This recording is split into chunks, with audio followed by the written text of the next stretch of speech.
Bago po tayo magtapos, silipin natin ang iba't ibang aktibidad na idinaos kasabay ng pagdiriwang ng buwan ng serbisyo sibil.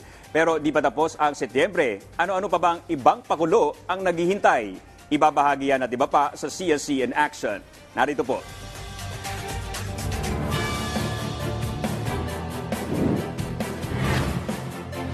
Magandang gabi, Pilipinas. Tayo ngayon ay nabigyan ng pagkakataon upang tugunan ang inyong mga katanungan sa mga programa at patakaran ng Civil Service Commission.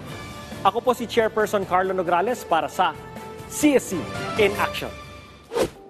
Nitong linggo ay naging matagumpay po ang pagsasagawa ng plant run, government online career fair at bloodletting activities kaugnay sa pagdiriwang ng ika-123 anibersaryo ng serbisyo sibil. Tunghayan po natin ang mga kaganapan sa mga activities na ito. We felt that this was the best way for us as one civil service during the civil service anniversary na ating mga civil servants mabigyan ng pagkakataon to unite and to involve all the regions para makapag-plant po tayo in different areas across the nation. Masaya po ang Human Settlements Adjudication Commission na makadalo at maging part ng ganitong aktibidad ng Civil Service Commission. Experience po namin is masaya and maganda siya sa health. Kami po ay nagpapasalamat sa lahat ng mga participants, no, dahil ang ambag nyo po dito ay hindi lamang makapagtanim kayo para to protect our environment and to take care of Mother Nature.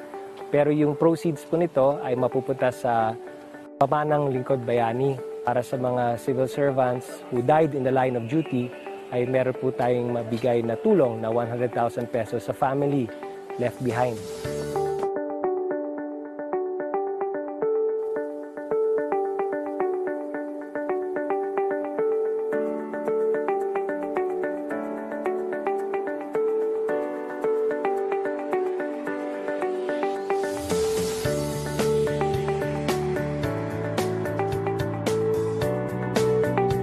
Itong bloodletting activity natin ay para mabigyan ng pagkakataon ng ating mga civil servants na makapag-donate po ng dugo as part of our celebration ng Linggo ng Malasakit under the Philippine Civil Service Anniversary natin for the whole month of September. Of course, nagpapasalamat po kami sa Philippine Blood Center at sa Dr. Jose N. Rodriguez Memorial Hospital dahil sila po yung kapartner natin dito sa bloodletting activity natin dito sa CSC. Sa Training Resource Center po natin.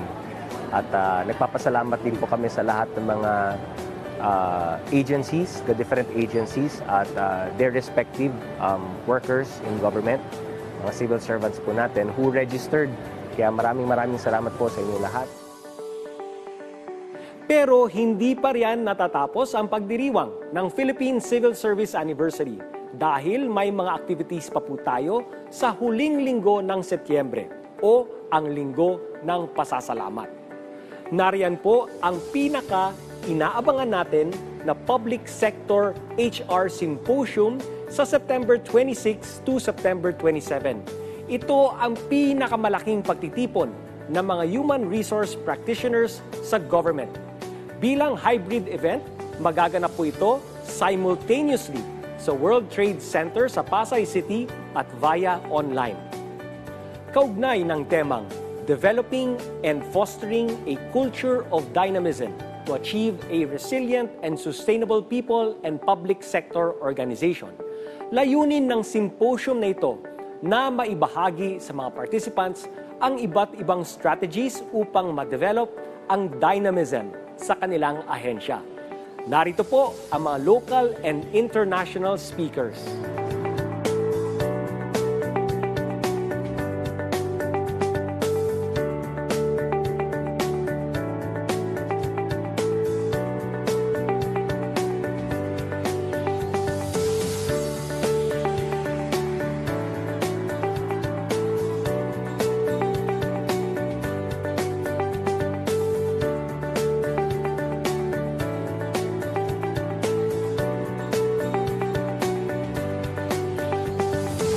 Bukod dito, paparangalan ng Contact Center ng Bayan o CCB ang top 10 government agencies with highest complaints resolution rates as of December 2022. Ibabahagi ng mga ahensyang ito ang kanilang best practices, pati na rin ang mga improvements na kanilang ginawa upang mapaganda ang kanilang frontline services. Magaganap ang live stream ng CCB Recognition Program sa September 27 at 2 o'clock p.m. sa CSC Facebook page. Pangatlo, nagsagawa rin po ng medical mission ang mga regional offices namin bilang pagtulong sa mga komunidad na nangangailangan ng basic medical services. Ang ilan sa mga beneficiaries natin ay ang indigenous peoples, mga elderly na nasa centers, at mga persons with disabilities. Mapapanood po ang recorded video ng medical mission sa September 28 sa aming Facebook page. Panghuli, sa huling linggo ng Setyembre ay maaari ring magsagawa ng Family Day ang mga ahensya para parangalan ang kanilang mga kawani sa mahusay at matapat na pagseserbisyo sa ilalim ng kanilang Program on Awards and Incentives for Service Excellence o PRAISE Awards. Sa mga makikilahok sa Public Sector HR Symposium, magkita-kita po tayo next week. Muli, maligayang anibersaryo ng Serbisyo Sibil.